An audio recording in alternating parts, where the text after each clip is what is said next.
The strange thing about wealthy families is that they often mistake proximity to money for ownership of it. If you sit in the lake house long enough, drive the luxury SUV long enough, charge dinners to the family account long enough, eventually you start believing those things belong to you. That was the real disease inside Edward's family. Not greed exactly. Confusion. They confused access with entitlement, presence with ownership, emotion with legal reality. Rebecca thought designer handbags made her look wealthy. Michael thought talking loudly about investments made him financially intelligent. But real wealth rarely introduces itself at dinner parties. It hides in signatures, trusts, tax structures, equity percentages, and quiet accounts nobody talks about. That's why people like Claire are always underestimated. Because she didn't perform wealth correctly. She reused gift bags. She drove the same black Audi for 5 years. She compared insurance rates every renewal cycle. She questioned invoices before paying them. To people addicted to appearances, discipline looks embarrassing. But there's a difference between looking rich and owning assets. One creates attention. The other creates control. Edward understood that better than anyone. He built his fortune in commercial real estate during a time when other men his age were obsessed with looking successful instead of becoming structurally protected. He once told me that the fastest way to identify fake wealth is to watch how someone reacts when paperwork enters the room.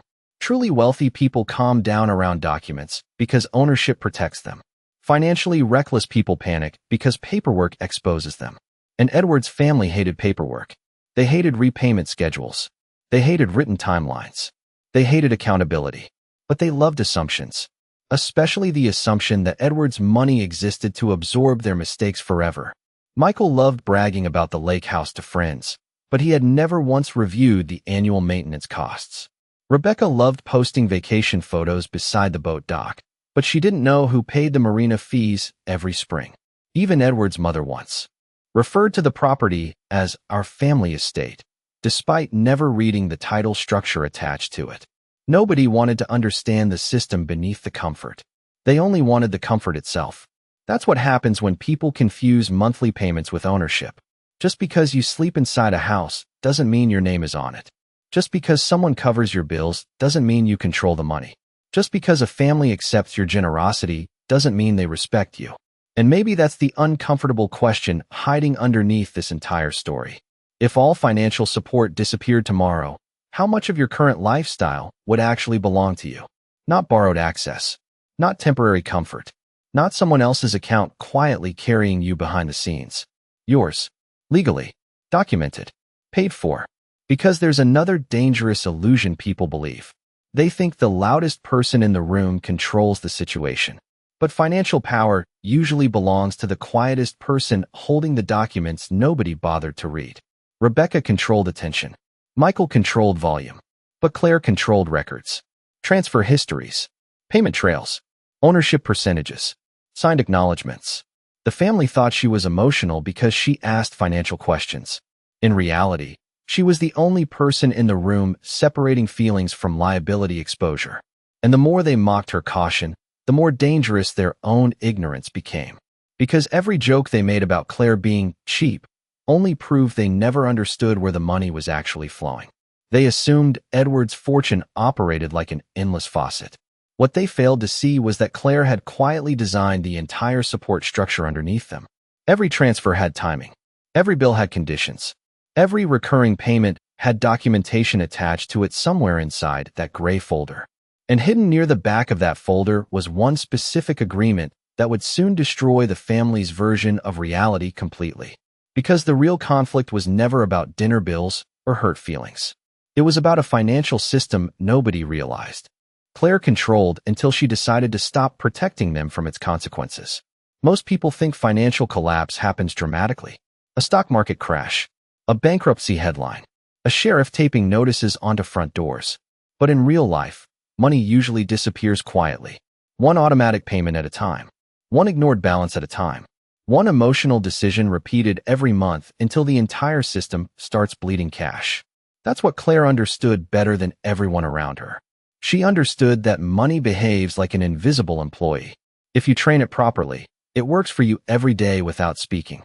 If you neglect it, it slowly starts working against you. Assets protect your future, or put money back into your pocket somehow. Liabilities quietly drain it. The problem is most people can't tell the difference because both can look expensive from the outside. The lake house was the perfect example. Edward's family treated it like proof of status. Summer parties, boat photos, expensive wine on the dock at sunset. But Claire saw the real numbers underneath the image. Property taxes, dock maintenance, storm damage insurance, utility costs during winter months, landscaping contracts, security monitoring, heating bills. The house looked like an asset in family photos. But without proper structure and controlled spending, it could easily become a beautiful liability swallowing cash every month. That's why Claire documented everything. Every transfer had a purpose attached to it. Every payment record answered a future question before anyone asked it. Mortgage contribution, insurance reimbursement, temporary tuition assistance, car payment extensions. She organized them inside folders the way other people organize vacation pictures. Because documentation changes power dynamics. The moment money becomes emotional, people rewrite history. Suddenly loans become gifts. Verbal promises disappear. Gratitude evaporates. But paper doesn't care about feelings. A bank statement doesn't lie because someone raised their voice. A deed doesn't change ownership because somebody feels entitled. A title doesn't transfer because relatives become emotional at dinner. That's why wealthy people protect paperwork more carefully than jewelry. Jewelry can be replaced. Ownership mistakes can destroy generations. Edward taught Claire that during their first year of marriage. He once walked her through one of his downtown office buildings after business hours, explaining why he never mixed emotional trust with undocumented financial arrangements. If it matters, he told her calmly, there should be a record. At first she thought he sounded cold. Later she realized he sounded experienced. Because Edward had spent decades watching people behave differently around money the moment accountability disappeared. Claire learned quickly. She created separate digital backups for every payment tied to Edward's family. She kept signed temporary support agreements in chronological order. She stored screenshots of repayment conversations. Even utility transfers were labeled carefully inside shared banking records. Not because she expected war, because she understood human nature. People rarely respect what arrives too easily, especially money. And the more invisible the support became, the more entitled the family acted. Michael started treating overdue payments like extensions instead of emergencies. Rebecca spent money emotionally, assuming someone responsible would quietly clean up the mess afterward. Even Edward's mother stopped distinguishing between help and obligation. The support system Claire built became so reliable that nobody questioned whether it could disappear. Until she stopped the flow. That was the terrifying part. The family believed Edward controlled everything because he was the billionaire. But Edward wasn't managing the day-to-day movement. Claire was. She monitored outgoing payments. She reviewed balances. She approved timing. She maintained the structure holding multiple households together without anyone noticing. And now, for the first time in years, she was beginning to pull documents out of the shadows and place them where everyone could finally see them. Because buried inside that gray folder wasn't just proof of who paid the bills. There was one notarized document connected to the lake house that would soon force the entire family to confront the difference between using a property and actually owning it. 3 days after that dinner, the first real crack appeared. Michael called Edward at 7 in the morning, sounding irritated instead of worried, which told me everything immediately. Truly responsible people panic when money disappears. Entitled people get offended. He complained that the marina had frozen access to the family boat because the annual dock fee still hadn't cleared. Not asked. Complained. Like a delayed payment was a personal insult instead of a financial consequence. Edward listened quietly from the kitchen while reading market reports on his tablet. You should talk to Claire, he said calmly before hanging up. That sentence alone probably terrified Michael more than he realized. Because deep down, the family still believed I was just managing errands, not controlling systems. They thought I was replaceable, temporary, emotional. They still didn't understand the difference between someone spending money and someone organizing financial infrastructure. By Friday afternoon, the pressure started arriving from every direction at once. Rebecca sent long, passive-aggressive texts about family loyalty. Edward's mother left me a voicemail saying she was hurt. I would create instability over a harmless joke. Michael emailed asking for immediate access to the maintenance account again, this time suddenly polite because overdue notices had started arriving. But the moment that changed everything happened inside Edward's home office. Floor-to-ceiling walnut shelves. Quiet jazz playing softly through hidden speakers. Chicago skyline fading blue through the windows. I walked in carrying the gray folder while Edward sat reviewing contracts at his desk. He looked up once, saw the folder in my hands, and leaned back slowly without saying a word. That was the thing about Edward. He respected preparation more than emotion. I placed the folder on the desk and opened it carefully. Not dramatically, calmly. Organized tabs divided years of financial support into categories. Household assistance, vehicle payments, emergency transfers, educational expenses, property, maintenance. I slid one bank statement toward him first. Multiple wire transfers highlighted in red marker. Every payment connected to the Lake House operating account. Insurance premiums, plumbing repairs, roofing invoices after storm damage the previous winter. Edward studied the page silently for a few seconds before nodding once. You tracked all of it, he said quietly. Every dollar, I answered. Then I pulled out the document hidden beneath the statements. The property deed amendment. Cream-colored paper. County filing stamp in the corner. Neat legal formatting that looked boring unless you understood what it meant. Edward adjusted his glasses slightly while reading the ownership percentages. Not surprise. Recognition. Like a chess player finally seeing the move prepared several turns earlier. Because 2 years ago, when the family nearly lost the Lake House during a refinancing problem, I was the one who stepped in with liquidity to stabilize the property tax delinquency and maintenance debt exposure. Edward insisted any substantial contribution needed legal protection attached to it. Not because he distrusted me, because he distrusted human memory under financial pressure. So the attorneys drafted an ownership adjustment tied to documented financial contribution. Signed, filed, recorded, perfectly legal. And nobody in the family ever bothered to review it afterward. They saw vacations. We saw liability management. That was the difference. I watched Edward close the folder slowly before looking at me carefully. They still think this is emotional, he said. I know, I replied. That's why they're about to lose. Not lose money exactly. Lose the illusion that volume creates power. Because people who understand money rarely fight emotionally once systems are involved. They rely on records, agreements, timelines, ownership structures, quiet protection layers built long before conflict begins. Meanwhile, the family still believed louder accusations would force me back into the support role they depended on. They thought guilt could overpower documentation. But guilt doesn't survive contact with evidence for very long, especially when attorneys start reading the paperwork out loud. And by the following Monday morning, that exact process was about to begin. By the second week, the entire family stopped treating the situation like a misunderstanding and started treating it like a rebellion. That's when the real pressure began. Not financial pressure, social pressure, the kind that destroys people long before debt collectors ever do. Rebecca started telling relatives I was financially manipulating Edward. Michael called me unstable because I paused the outgoing transfers without discussing it, like family. Even Edward's mother sat across from me one afternoon in the sunroom and asked the question quietly, like she was trying to sound reasonable while still cutting me open. Claire, are you sure this isn't about proving control? That was the moment I finally understood something important. People become very uncomfortable when the person they underestimated stops absorbing financial damage silently. Because for years, everyone around Edward benefited from a version of me they preferred.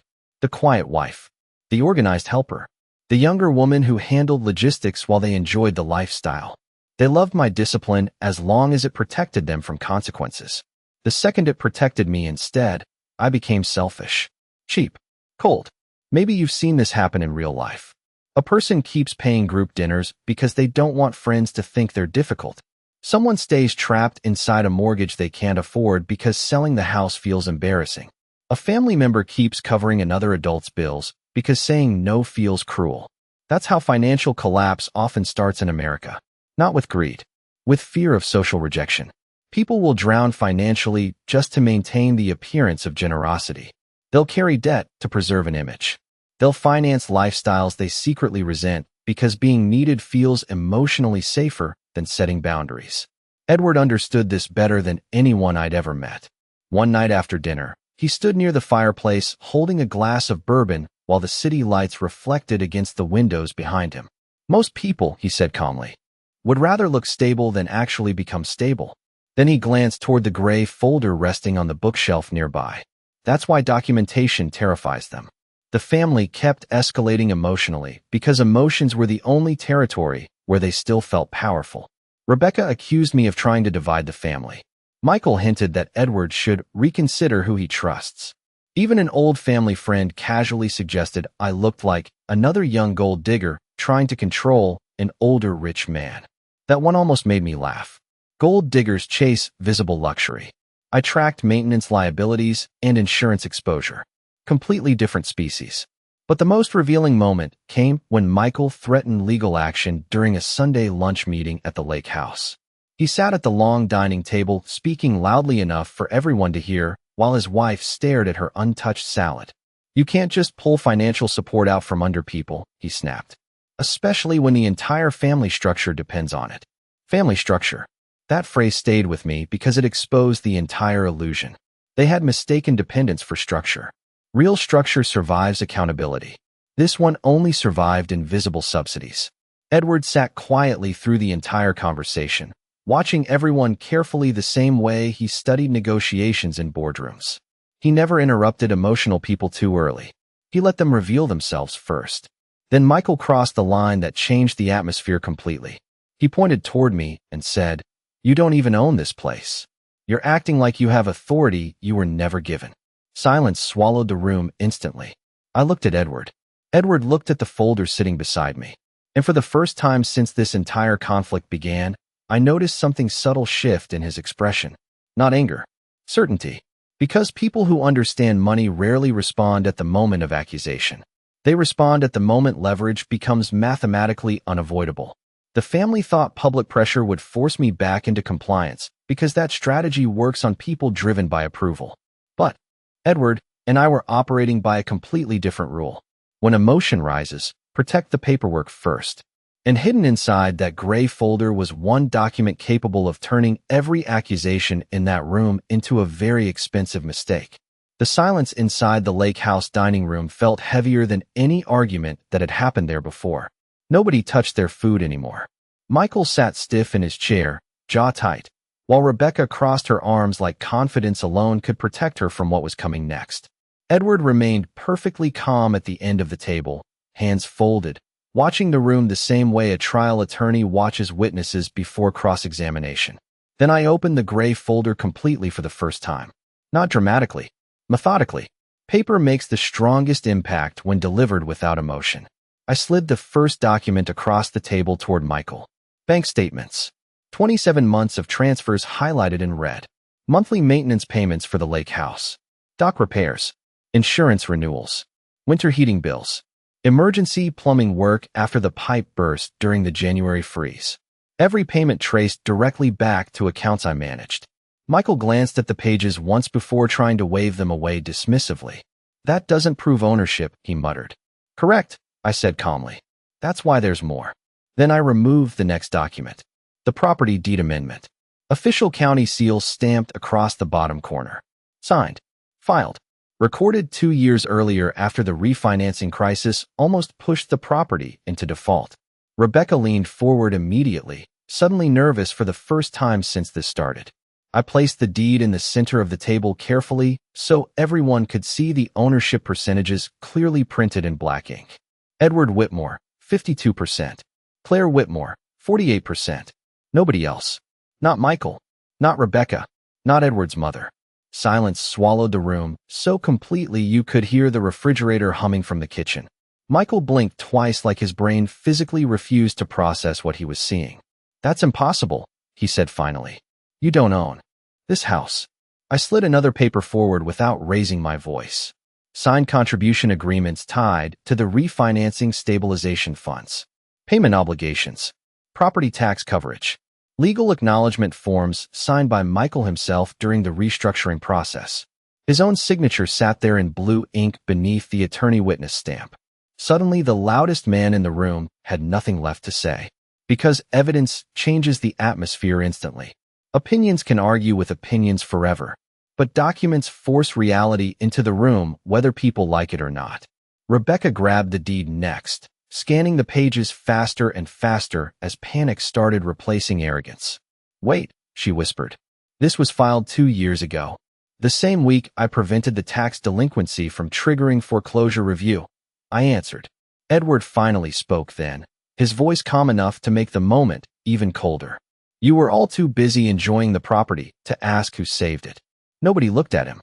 They were too focused on the paperwork, destroying years of assumptions in real time. That was the real lesson hidden underneath the entire conflict. The family believed wealth belonged to the person who looked powerful at dinner, the person with the loudest opinions, the person who acted entitled to control. But actual power belonged to the people who understood structure, ownership percentages, liability exposure, recorded agreements.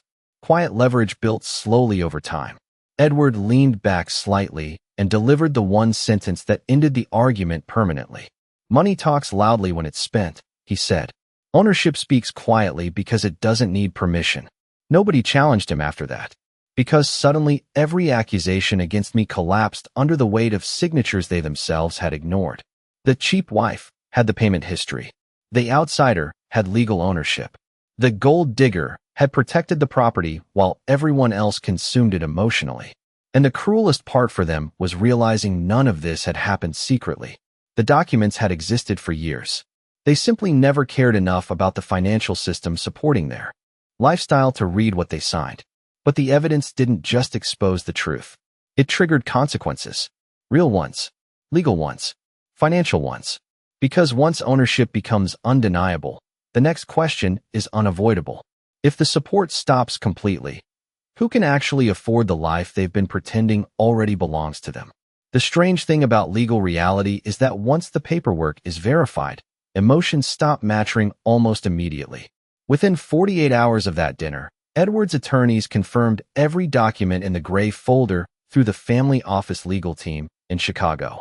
County records matched the deed amendment exactly. Banking records verified the transfers. Payment histories aligned with the maintenance accounts. The signatures Michael tried to dismiss were already notarized and archived. There was no dramatic courtroom scene, no screaming match, just professionals reviewing documentation quietly while the illusion collapsed on its own. That's how real financial power usually works in America, not with explosions, with confirmation emails. By the following week, the property management company updated the lake house access permissions based on the ownership records. New electronic gate codes were issued. The marina account was transferred under revised authorization controls. Insurance correspondence started going directly to Edward and me instead of the extended family group thread. Rebecca had been managing socially for years like she actually controlled the property. She didn't take that transition well. None of them did. Because people become emotionally attached to access long before they understand ownership.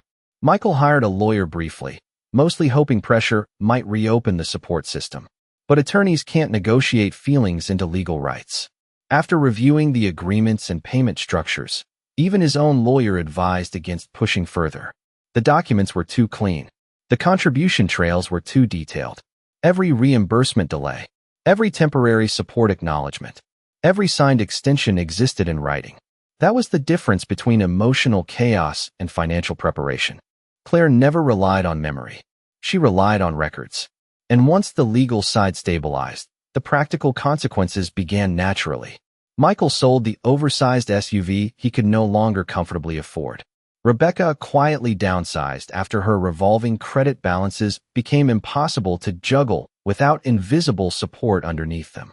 The lake house renovation plans disappeared overnight because suddenly everyone had to think about actual maintenance costs instead of fantasy upgrades designed for appearances. Nobody was ruined. Nobody became homeless. Real life is usually less dramatic than revenge fantasies online. What disappeared was the illusion of unlimited financial cushioning. And honestly, that was probably healthier for everyone involved. Because dependency disguised as family loyalty eventually poisons both sides. Edward told me something during that period that stayed with me. A system that collapses the moment accountability appears, he said, was never stable in the first place. That sentence explained everything. The family believed Claire had changed. But she hadn't. The only thing that changed was visibility. The hidden financial structure underneath everyone's lifestyle had finally become impossible to ignore. And maybe that's the quiet lesson most people miss until it's too late. Keep copies of what you sign. Know whose name is actually on the title. Understand where your money flows every month. Protect account access like you protect your home keys. Don't spend money trying to purchase acceptance from people who only value you when the payments continue. And never let emotion replace documentation when assets are involved. Because feelings change daily. Records don't. The family spent years assuming closeness guaranteed protection. But banks don't care who sat together at Christmas dinner. Courts don't care who raised their voice the loudest at the lake house. Ownership follows signatures. Liability follows names. Financial consequences follow cash flow. Quietly. Predictably. Every single time. A month later, I walked through the lake house alone early one morning before sunrise. The property felt different now. Not bigger. Just quieter. Honest somehow. No performance left inside it anymore. I stopped near the fireplace where the gray folder rested inside a locked cabinet beside the updated title documents. The same folder everyone ignored until it became stronger than their opinions. And standing there in the silence, I finally understood the real reason people who truly understand money stay calm during conflict. Because when your life is protected by structure instead of approval, you stop needing other people to agree with you in order to feel secure. After everything settled, what remained wasn't conflict anymore. It was clarity. The kind that only appears after illusions are stripped away by documentation, verified records, and consequences that no longer care about feelings. The lake house didn't feel like a battleground anymore when I walked through it alone that morning. It felt like what it had always been underneath the social noise, a piece of real estate held together by structure, maintenance, and ownership records, not by family assumptions or emotional entitlement. Edward was already in the study when I came back inside. Calm as always. Reading financial reports like nothing in our world had ever been unstable. That was his nature. He never confused crisis with identity. He once told me that most people misunderstand money because they treat it like emotion instead of architecture. Wealth isn't loud, he said quietly without looking up from his papers. It's organized. Edward Whitmore had always lived by that principle. He wasn't the kind of billionaire who needed attention or validation. He understood legal frameworks, asset protection, trusts, liability structures, and how quickly relationships collapse when those things are ignored. That was why he never interfered emotionally during the conflict with his family. He didn't need to. The system spoke for itself once the documents were opened. And I realized something important through all of it. I was never powerful because I argued louder or demanded control. I was powerful because I understood where my name appeared on paper, where money actually moved, and how to make sure every dollar had a traceable purpose. Claire Whitmore wasn't cheap. She was precise. And precision looks like silence to people who live inside assumptions. Edward's family learned that too late. Not through punishment, but through structure asserting itself. Ownership records don't negotiate. Banks don't reinterpret history. Courts don't adjust facts based on emotional discomfort. They only confirm what already existed in writing. And that's what ended the illusion. The lake house situation wasn't really about a property. It was about the difference between appearing supported and actually being responsible for what you consume. Between being included in a lifestyle and legally contributing to it. Between assumption and proof. Looking back, the real transformation wasn't theirs. It was mine. I learned that generosity without structure becomes exploitation. And silence without documentation becomes vulnerability. People will always test financial boundaries where emotion is stronger than evidence. That's why discipline matters more than reaction. Because discipline builds systems that survive misunderstanding. Edward stood beside me later that evening, looking out at the water behind the property as the sun started to fade. Most people try to look powerful, he said calmly. They should focus on being unmovable instead. I understood exactly what he meant. Power that depends on attention disappears the moment attention shifts.